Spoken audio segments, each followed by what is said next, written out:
everyone, and welcome to another episode of Autobiology, where I have the coolest person on today. She is quite literally the queen of salt, and she has the coolest name ever.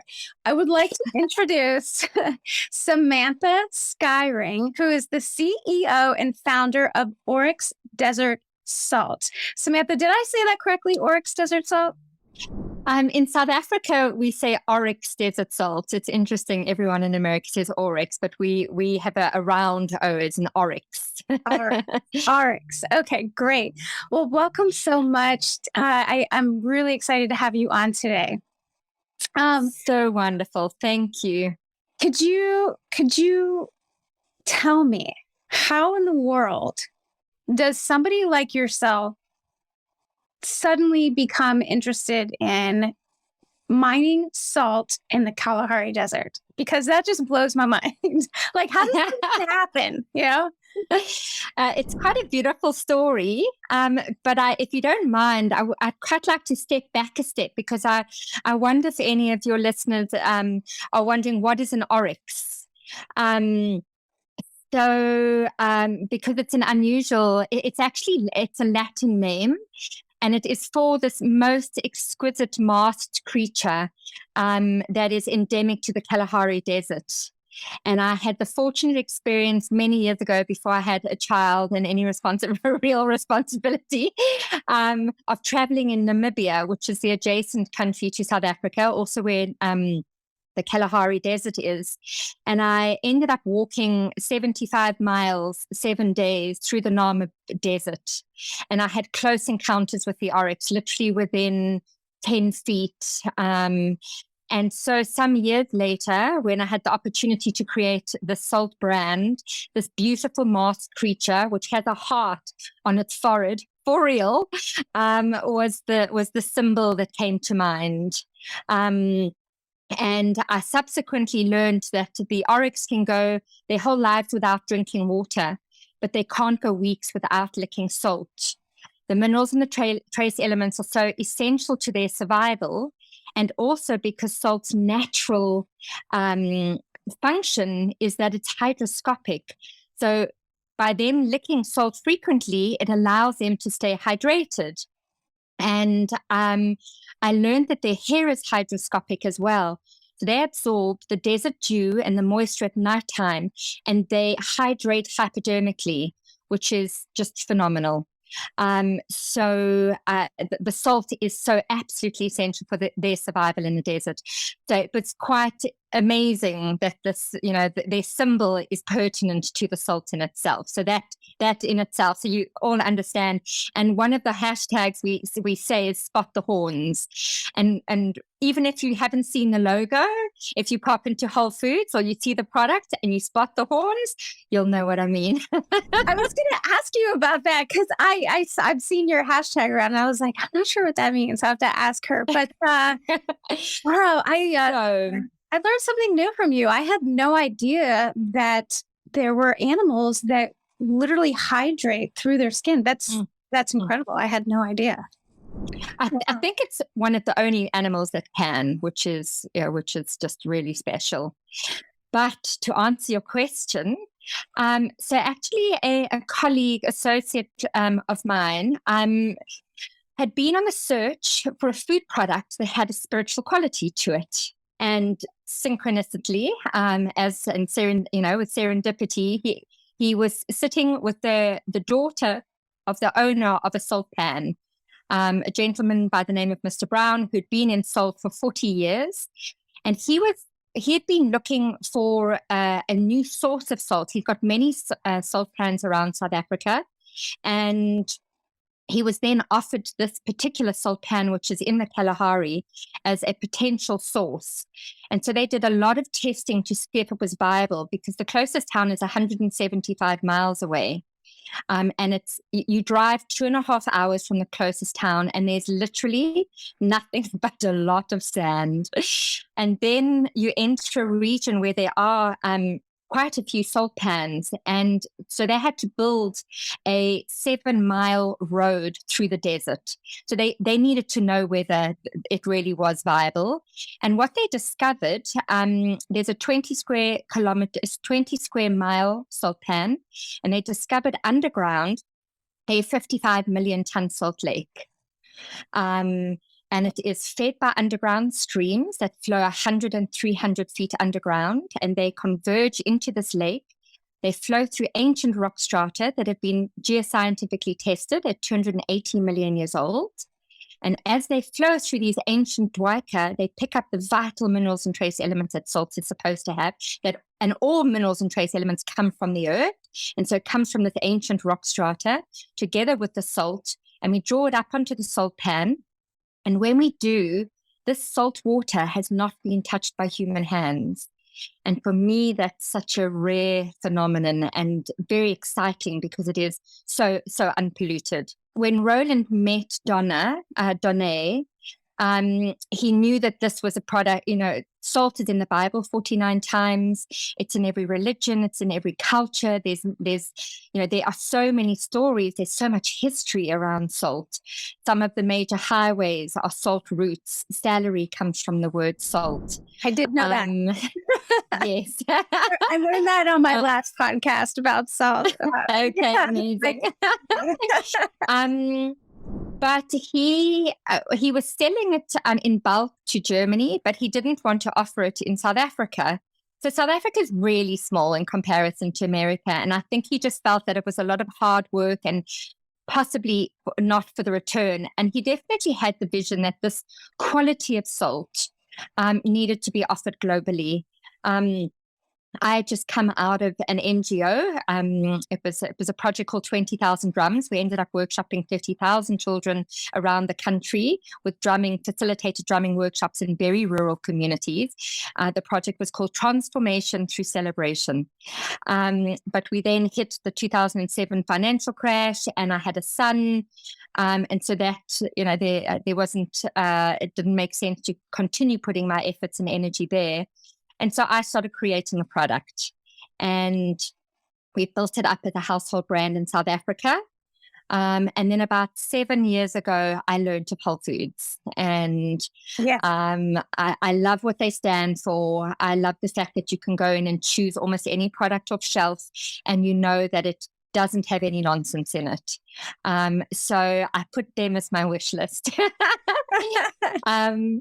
And then, it was one of my Corona blessings because we lost 70% of sales, and I needed to find a way to climb out the hole. And so I just started following up with the buyer and managed to 5 months later do a presentation, 5 months later get a listing, 5 months later launch. So that was October last year. Oh my gosh, that's so awesome. Way to find a positive, in the, COVID pandemic. That is, I think a lot of people, you get that choice, what am I going to do? Am I going to let it take me down, or am I going to find opportunity here? So I think that's amazing. I was going to say, I have your sample from the conference. And I did meet Samantha at the Dave Asprey Biohacking conference this year. And your booth was, I went by it several times, and it was always packed. And, and so I think I literally was your very last sort of customer at the booth. Was I not, Samantha?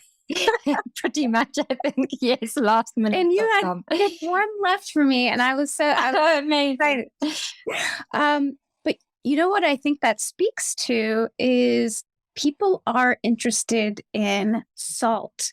And I myself was surprised when I did, I want to say, not even a 30-second, maybe it was a 30-second to a minute TikTok video showcasing, Dr. Dienick's book, the Salt Fix here. And people had a lot of opinions about what I said or what and it really all stems around so much misinformation, I believe, about salt and your health. And unfortunately, It's really pervasive globally that, Mm. unfortunately, salt is bad for you. So I'm curious, how did you come to understand and start learning about salt in terms of the health benefits and the misinformation? Like, when did that all start coming Mm. together for Mm. you? So the taste difference always fascinated me. That the salt comes from this very remote, pristine source, and it tastes different. And then obviously, being passionate about it, just starting to understand the different salts. And of course, I grew up on table salt, and suddenly there's almost an awakening, coming across a salt that is really mineral rich, that is unpolluted. The body it speaks to the body. I feel like the body resonates with this product because it is so essential. And if one thinks we are 70% saline solution, our tears are salty, our blood is salty. And if we were, and I did 4 years ago, I ended up in hospital. I did a 7-day hike through the mountains and cracked my ankle at the top of the mountain. And the message I got the day before was slow down, Sam. So I slowed down for 2 months. And of course, the first thing they do is they put you on a salt drip, a saline drip. And if we go for a jog on a hot summer's day and we wear a black T-shirt, there will be that white ring, and that is the leached and the lost minerals and trace elements. And it's essential that those are replaced with an unrefined, unprocessed salt. And I think we're all quite blessed that Himalayan salt sort of came onto the market probably 20 years ago, maybe a little bit more than that. And because it was pink, especially us ladies responded to it so well. That's so pretty. That's pink. Let's buy that. I like the pretty salt. Yeah. Exactly. And I really believe that Himalayan salt came at a time where we needed the awareness needed to happen that table salt, which is demineralized industrial salt and filled with so many different options of anti-cake and free flow chemicals, which stops the salt from absorbing moisture, which salt is supposed to do. That's one of the big reasons why it's important to our bodies. And so we switched over to Himalayan, and it created an awareness of mineral-rich salt. And in fact, I believe it created gourmet salt as a category, because suddenly people were aware, oh wow, there's salt from the Himalayas or from Pakistan, and there's Hawaiian salt, and now there are all these beautiful different options, and it became an interest as opposed to the table salt that was on our supermarket shelf that we just bought because we were familiar with the logo. Yeah, so that was, but unfortunately now with Himalayan salt, because of the demand, it is dynamite. It is predominantly dynamited out. Oh. And so it potentially has a toxic residue to it. And it isn't a renewable resource. So there might be 150 or 200 years left, but at some point, we would have used up a resource. And then, of course, most people think that, and up until Himalayan salt, most people thought that all salt came from the sea. Yes. So Kalahari, so Oryx Desert Salt from the Kalahari is almost demystifying that. In my discussions in all the different trade shows, international trade shows I've done over the years, as far as I know, there's only one country in the whole world, and that is Belgium, that doesn't have its own salt pans. And I really believe that's the perfection of planet Earth and us as humans being on the earth, that we all need this element, this the only mineral that we eat. And so it's accessible to everyone. It is, of course, a pretty shocking truth of what the pollution in the oceans. And so there have been various studies, one of which is that 90% of salts from 20 countries have been tested, and 90% of them had microbead plastic in them. Wow. I was not aware of that. Yeah. And it makes sense, whatever's in the ocean. And in fact, we can have a look at what the cruise liners dump in the oceans on an annual basis in terms of effluent. And the Fukushima nuclear disaster in Japan. And the oceans are a beautiful living body of water that are constantly moving. They're not static. So I've definitely become a salt snob. And I don't want sea salt on my food or in my body, actually, because, water has memory. I'm sure you might know of the Dr. Masaru Emoto's work, and that's so amazing as well to think, because we are, 70% water, and so our thoughts are affecting our whole structure. And so if all salt has moisture, and so sea salt would have some memory of all the things that are being dumped in it continuously. Whereas the fact that this beautiful desert salt comes from a region that is uninhabitable. And for me, it has the vibration of the ancient earth, and we crystallize it in 4 weeks in summer. So it has, the sun, it has a full lunar cycle, and it has the desert wind, and it's sunrise, and we harvest it. And I'd rather have that elemental part of the salt than possibly everything else that has been dumped into the ocean. So just for the listeners, let's think about this for a second. So first of all, we've learned that regular old table salt is devoid of all of the natural minerals that salt is formed with, right? And then we also know that it has iodine that added back into it, which, that's a whole other discussion about iodine, which may or may not actually be good for, depending on, I think typically it's not levels enough that are to be super helpful, but now we're also learning that what we thought was good, healthy salt, which is sea salt, potentially not good for us, because now that's contaminated, right? With all of the things that are being dumped into the ocean, and then you add on top of that, now we're talking about natural, salt lakes, right? And so that's what we're shooting for. But even in and of itself, we have to think about how far that is away from communities. Is it renewable? Things like that. So, it's interesting to me.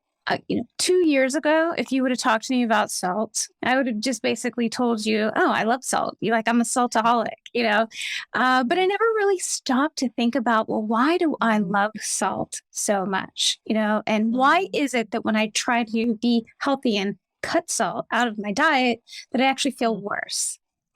And that's why, again, I picked up there. It's all reversed. I picked up that book. Actually, I started reading The Iodine Crisis first. And that's when I first learned about natural salt, because it's part of the protocol if you are on an iodine regimen. And then, so I read Dr. Dienek's book, and my eyes were opened. I couldn't believe, not only had I never heard of this before, just all of the background on salt, but that it was so demonized in the general, medical community with no substantial evidence. And it continued to be perpetuated. Yeah, I think James DiNicolantonio and the Salt Fix really did capture it for me, is that the wrong white crystal has got the bad rap. And that for me just sums it up, is that, there is so much wrong with sugar and the addiction of sugar, and they almost look so similar. And so the fingers were pointed in the wrong direction. And it's quite shocking that doctors, and I know that most doctors do between 5 and 8 hours apparently in a full medical in their university degree, and so the correlation between food and food is medicine and food is poison seems to have got lost. And it, if one just steps back, it's impossible that salt can be bad for us, because it makes up so much of what we are. And so it's, salt is the smallest ingredient in any meal, and yet it makes the biggest difference. And it's the smallest ingredient that, we ingest, and yet it also makes the biggest difference to our health. And which salt we choose makes a difference to our health as well. Yes, I totally agree. I'm so glad you brought up that point about the wrong white crystal that he talks about, because it's interesting. I've argued over social media with a few physicians who will swear up and down that taking their patients off salt helped their health. Especially they'll talk about diabetics and things. And, I'm just always so aghast that, first of all, I do want to say that anybody who has chronic kidney disease or kidney issues, that's a whole nother category. And yes, you need to be concerned with salt, because your body is unable to regulate your blood chemistry. And that's a very serious condition. However, that's a very small percentage of the global population. The rest of us, there's really no reason why you would cut salt out, because it's literally the body was designed with salt in mind. And salt, it regulates salt very, very well in and of itself. But I always find it so interesting that these physicians will argue with me that they have helped people by putting them on a low salt diet. And I'm always like, but you literally are, like you said, saying all the benefits, were were from a reduced salt diet, but you didn't talk about any of the other things that you did for them, which likely included changing their diet, changing their, exercise regimen, which we all know affects insulin resistance, right? Which we all know makes diabetics especially get better. So I just love how there's like no proof. It's just constant, let's reiterate what I've been told, through the medical community. And also that salt is just called salt. Like I think in my next life, I'm going to take on the governments, because I really don't believe that table salt should be legal to be put onto a supermarket shelf. So PVC, sort of plastic, C stands for chloride. So salt is a binding agent, and so it goes into plastic, it goes into paint. And so they manufacture salt in the most humongous volumes that it's almost, inconceivable.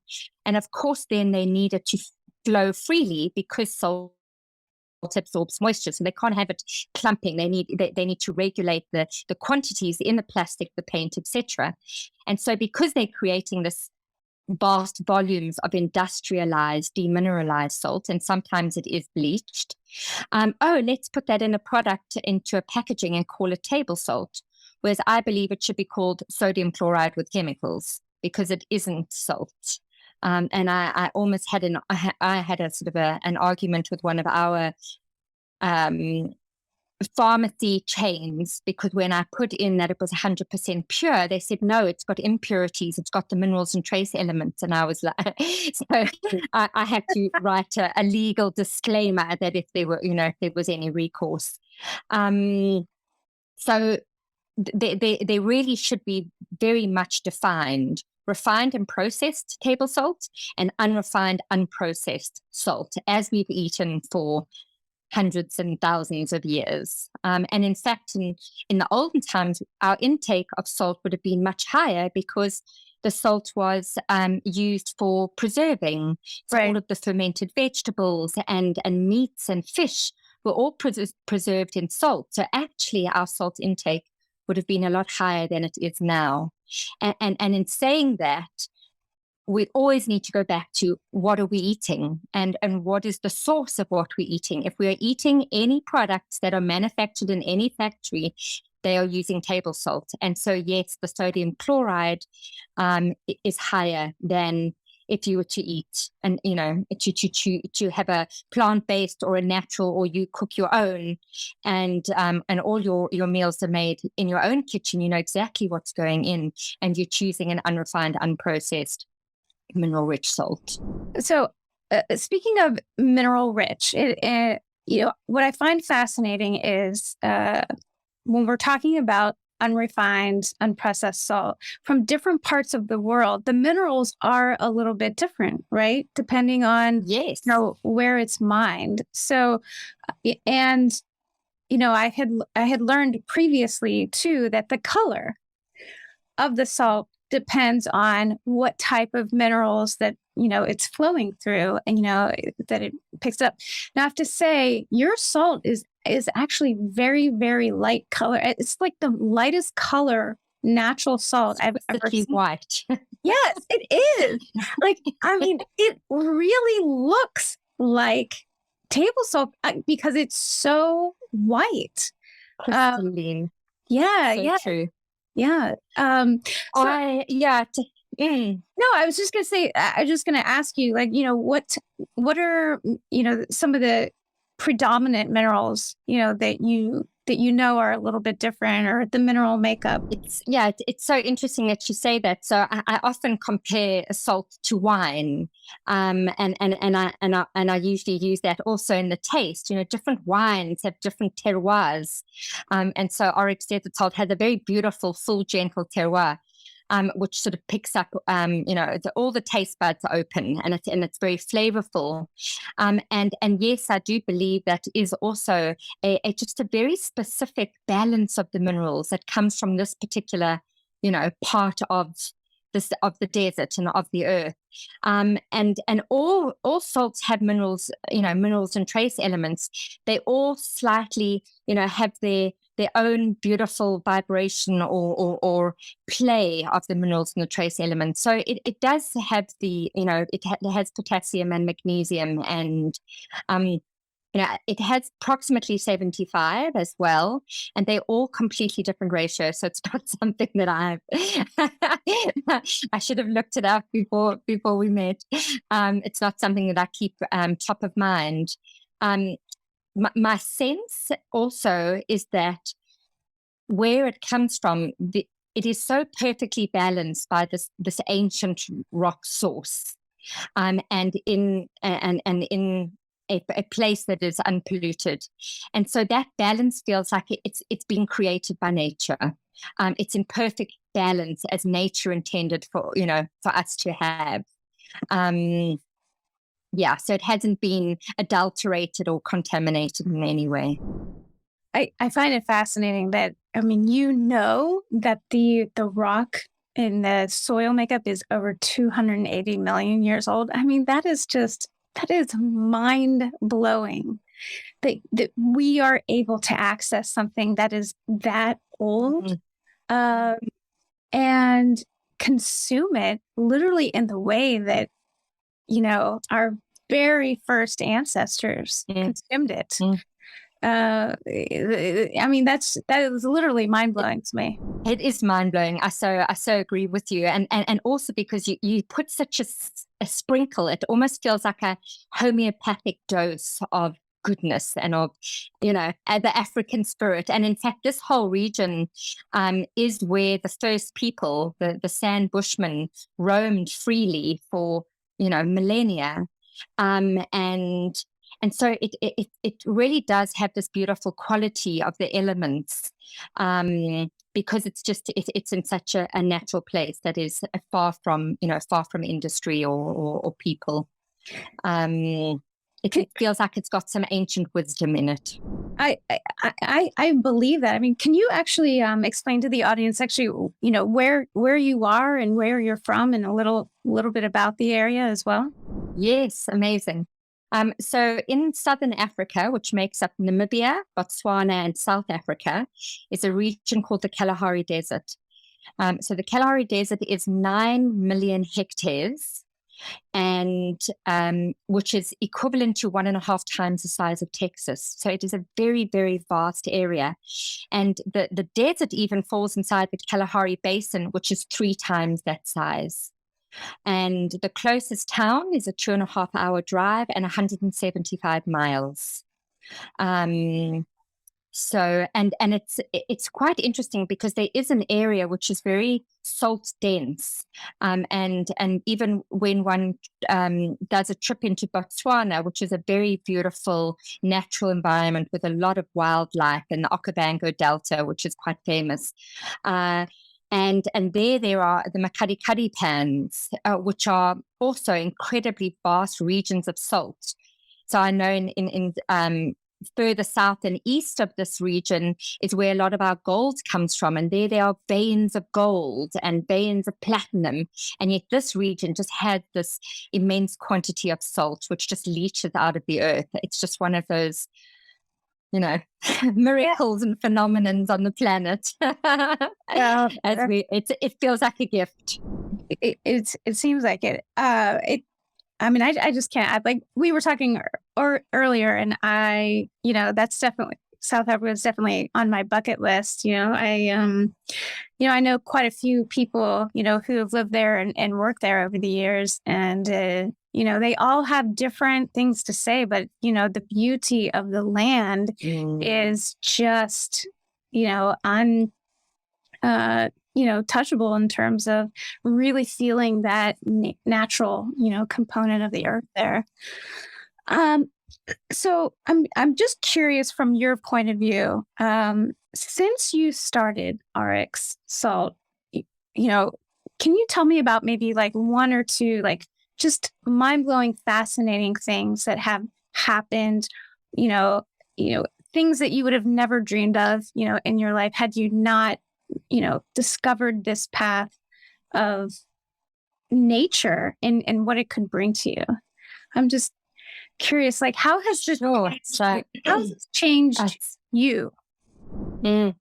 It's been an incredible journey. I've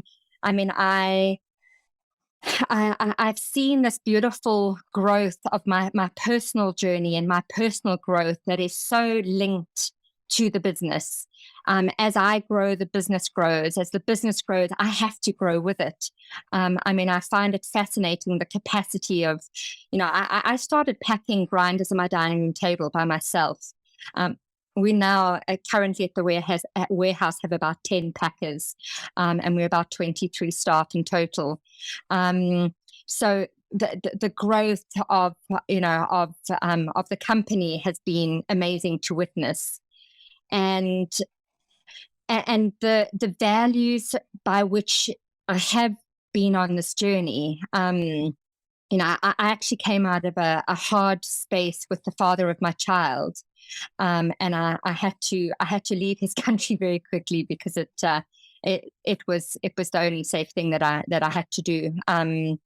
And so I came back and I started the brand, and so I was really starting from scratch. And I remember in the beginning, every order that I got I was so grateful because it was literally changing my life and putting food on the table and allowing me to send my son to school. And yet at the same time, I also had this vision that South Africa needed to have access to this beautiful, pure salt, and the world needed to have access to the salt. I always had a very big vision. And the project I mentioned before, that was the vision of having 20,000 children in a stadium all drumming together. Somehow I like dreaming big. and I really believe that how I've built Oryx Desert Salt, the company, is through gratitude, intention, and faith and trust. Like I've had this vision, and I've really, put my intention in. Even with Whole Foods, having learned about it 7 years before, I've been growing my LinkedIn following and network, because I really believe LinkedIn's a phenomenal platform as well that is quite underutilized. And so I every invitation, every connection I have, a personal invitation that I did over 6 years, and I grew it up to about 7,500 people, with the intention of one day when I launch in the USA. Yes. And so 90% of my network is based in the USA and is based in the food space. And so it was just really being quite finite about what I believed was possible, and really, in fact, it came up the other day with somebody, was, shooting for universes, not even the stars. Yeah. And then being happy to play with the sparkling stars. So so our vision is to really go global and to be the next salt brand. The fact is, it is a renewable, sustainable source. And from the very beginning, it felt important for me to make a difference in communities. And so we give donations to the Kalahari sand communities, the Kamani sand and the Mir communities up in the Kalahari. Plus, the staff all come from a sort of a disadvantaged area within Cape Town. And wherever we can, we're trying to make a difference. And so that's also been a really important part of, I love gifting. I love being generous. and as Oryx grows, it allows my generosity to grow and to make a difference in people's lives. And because I really want people to have some of the stories that have been shared with me. And I remember before we were available in Whole Foods, how many emails I got from people saying, I received Oryx Desert Salt as a gift, or I visited South Africa and I brought some home and I've run out. Where can I get some more? And that used to blow me away. Oh, yeah. Yeah. Oh my gosh. You're writing from the other side of the planet for more salt. That was really testament to me that there's something really special that almost is untangible, but people really want more of this salt. So it was very exciting when I was able to email everyone and say it's available in Whole Foods. Oh my gosh, that is an amazing story. God, there's so many pearls of wisdom in there, Samantha. I mean, just the whole stick with itness, of just one day having that goal in mind and just working towards it, not knowing exactly how you were going to get there, but knowing that you were going to get there. Like, I love those kind of stories. Like, I feel like the entrepreneurs and all of us, like we all dream that dream. And so when somebody's dream comes true, like yours, oh my gosh, it just melts my heart. I just love it. And I love that you are giving back to the, community as much as you can. And, just trying to create a sustainable, almost economy around salt, if you will, in your area. Oh, wow, my gosh. And as one lovely person put it, who was actually in the salt industry, who wanted to invest, but we weren't needing any support at that time.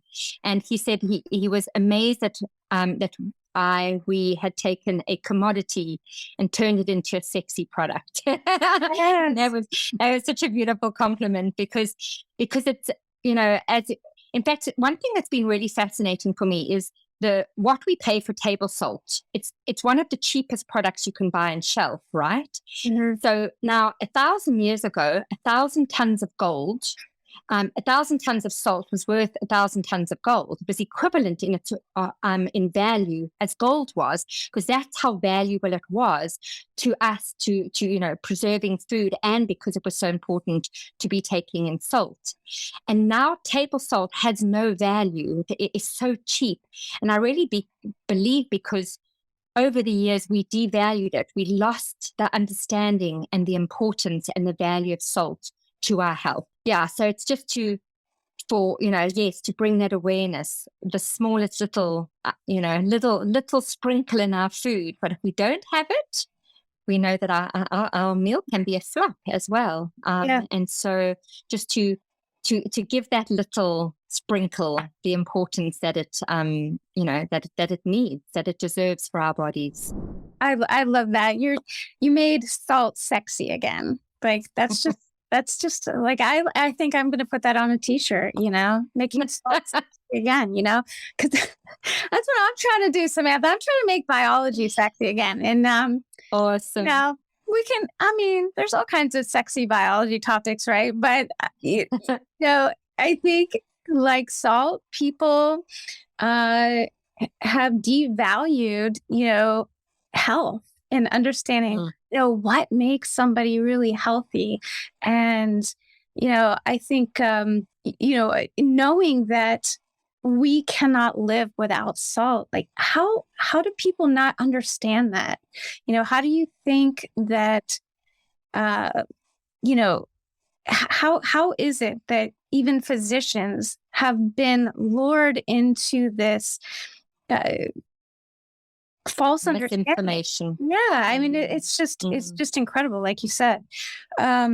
So what is the future of Oryx? What in your vision, like where do you see Oryx Salt in 5-10 years?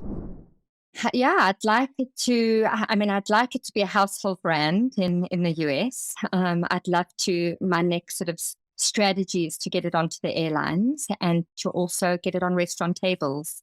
And I have a little product. I don't know if I've got one with me. I think let's put it into my son's lunchbox. But it's a really tiny little micro shaker, which I take everywhere with me, because when you go to a restaurant, so often they have sea salt. Fortunately, when you come to South Africa for your holiday soon, the predominant restaurants in South Africa have Oryx Desert Salt on the table, which is amazing. So when you're needing, to add salt, you've got the right salt. But it is, America's. I think you're 8 or 9 hours behind me, and it's this vast country. I come from this small country down at the very tip of Africa, and I'm 6 to 9 hours ahead. It's a very interesting experience growing a company on the other side of the planet. So in fact, Dave Asprey's Biohacking conference where we met was possibly one of the most exciting and amazing conferences and spaces that I'd ever been in. I found that everyone, and you're talking about making biology sexy, I found that everyone was so joyful and so inspired and so excited to take their biology to the next level. I know, right? I know. Like, it is, honestly, like where I live, Samantha, not a lot of people care about health and wellness, and let alone like understanding their biology. So I feel you, because when you get around, I don't even know how many people were at that conference, thousands of people who all get excited about salt, who get excited about mitochondria.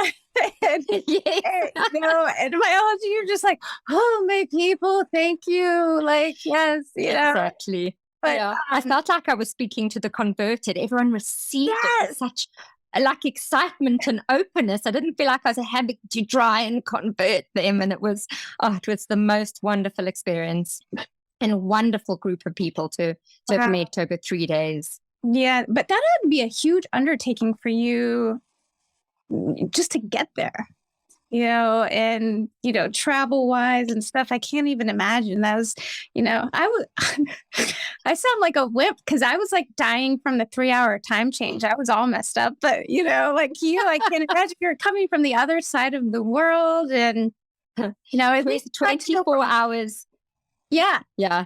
24 hours in a plane, so, 2 12-hour flights to get there was but I actually what was, and I learned this a couple of years ago, how important hydration is in supporting not having jet lag.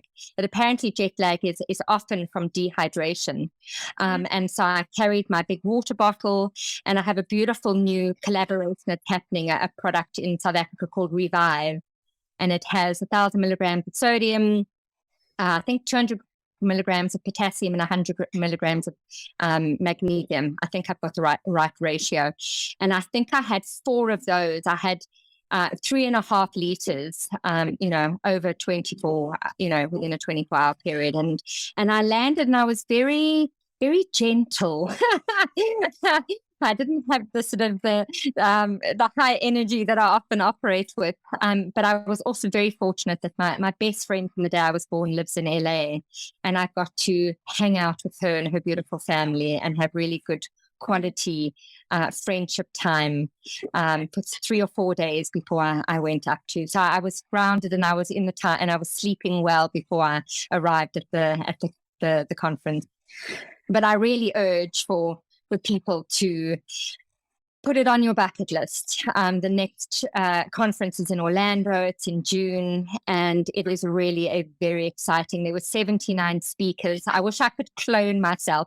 I would like one of me to be able to participate and listen to all of the speakers, and the other one of me can stand on the stand and share about Oryx Desert Salt.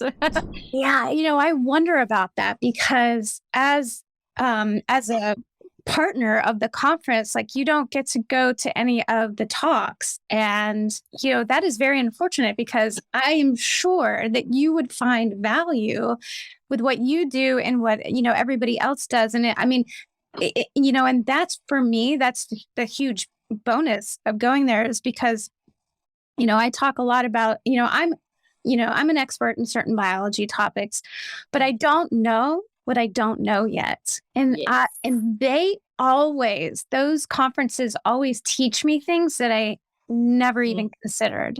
And it just expands your horizons. So Absolutely. yeah, I hear you. I think that Dave makes all the talks available afterwards. We should look into, we should look into that. And I'm actually planning a conference recap podcast as well, for some of like the really cool highlights. But the problem is, right, there's like 8 different sessions a day that you can choose from, and you only get to pick 2. And so even for me, I'm like, there's some things that you're missing out on.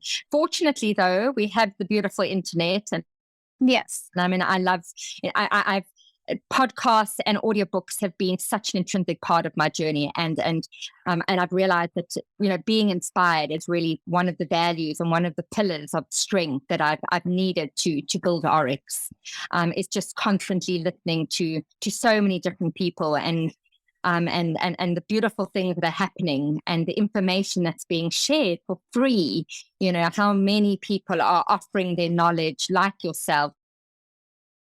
People who are willing to learn and to upgrade and to and make the right choices to get themselves into peak performance and into a happy, joyful space of living and taking care of ourselves. Agreed. And I love it. And we keep getting bigger as a group every year. So more and more people. All right. So we've already talked about how you can find Oryx in Whole Foods, but in the event that people want to order directly from you, your website, I believe, is oryxdesertsalt.com, right? So ORYX salt.com. And you have graciously, thank you so much, Samantha, given my listeners a code. So I will be putting that in the show notes, but Autobiology 10 will get you guys a 10% discount from Samantha. Yay. And I checked out your offerings, and one of the things I wanted to make sure I did bring up was that you have grinders on your site, first of all. And you also offer pepper, which I was really excited to see, because actually finding quality ground pepper is harder than you think it is. So I was excited to see that. But I'd love for you to kind of close this out with talking about the difference in grinders, because you made a big point about that. Thank you. Yeah, thank you for bringing that up. So I am excited to share that, yes, our grinders have a ceramic mechanism, and so they are refillable 20 times and more. And all the other grinders that I've seen on shelf have a plastic polycarb grinder head, and so you end up grinding plastic into your food, and then you throw it away and you buy another one. and you grind more plastic into your food, and you keep contributing to having to be recycled or to landfill. And so it will save you money by please only buying one grinder. And then we have refills for the natural desert salt and for the pepper, which is a very beautiful, pungent pepper from small-scale farmers in Madagascar. They're also supporting and helping communities in Madagascar. And so those two, the salt and pepper grinder can be refilled. And then the two other products we have available, and yes, all on our website. And please use the Autobiology 10 discount code. We have a very beautiful smoked salt, which is cold smoked over French oak shavings for 18 hours in a very beautiful, authentic smokehouse. And we have an incredible free from barbecue salt. So most barbecue salts on the market have, and you can literally see it in the ingredients, they have fillers. They put maize or wheat so that they don't have to pay for the cost of the spices. And ours is only spices and mixed with Oryx Desert Salt and Oryx Smoked Salt, with a very beautiful blend of different spices. And it's great on popcorn. It's great on grilled vegetables, grilled chicken. I fry up sunflower and pumpkin seeds in a roasted barbecue, in the roasted barbecue salt, and put that on my salad. And it's so versatile for everything. So I really encourage you to try those too. I will. Okay. Oh, one final question. So, because it just reminded me, my favorite weird food to put salt on is ice cream. That is I cannot eat ice cream without like a heavy dose of salt on top. Like, I just love it. So what is your kind of weirdest food that people wouldn't think of putting salt on that you like salt on? Well, interestingly, I discovered that at the show because in our little room there was this delicious dairy-free ice cream, and they had a vanilla that I would put, and it's the first time I've done it, and it was absolutely amazing, right? It's a completely it is like a party in your mouth when you put salt on ice cream. It's like totally. the crazy pops. Yeah, it pops. Yeah. Oh my God, that's hilarious. So I think I'm like you. I love salt. So I put salt. I put salt pretty much on everything. And but I say that Oryx is a guilt-free salt. You can use Oryx and know that your body loves you. So one interesting combination is salt with citrus. Salt on orange also does a very interesting, has an interesting combination. And salt on watermelon with feta cheese in a salad is also quite amazing. I'll try that. I recently tried salt on apples, which I found, which I found really delicious as well. So I was I'll try that. Okay. All right, cool. Well, Samantha, thank you so much for talking with me today. This has been awesome. I learned a ton yet again from you. And once again, I'm excited for the listeners to check out oryxdesertsalt.com. And then obviously you are on LinkedIn. Where else can people follow you on social media? Instagram. Yes, please do follow us on Instagram.